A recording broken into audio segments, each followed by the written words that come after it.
I was here in November and attempted to apply the permitting irregularities that resulted in catastrophic damage to my heritage of my property. While preparing for a meeting with Councilmember Spellman, I was reviewing an open records request and found a memo that was addressed to you all from the Director of Land and Development Review. And after reading it, it struck me as odd, and to be polite, it's quite a work of fiction. And I know that's a harsh statement. And then, so knowing that I had documents actually, to support my premise, I went through the open records request, and lo and behold, why those documents were omitted. So I went through my own archives and retrieved the documents, and my suspicions were confirmed.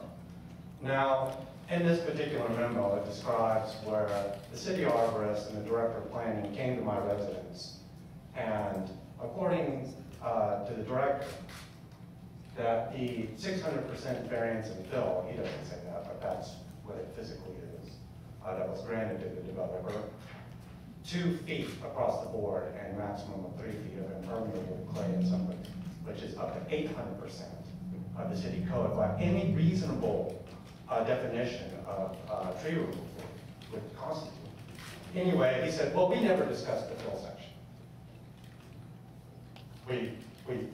I'm a professional archaeologist. I deal with it all the time. I have emails.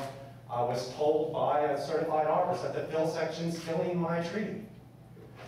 So I would have them at my house. Well, here's 2 emails where I specifically say, no, let's not meet at One Texas Center. I want you to come out to my house and see the fill section.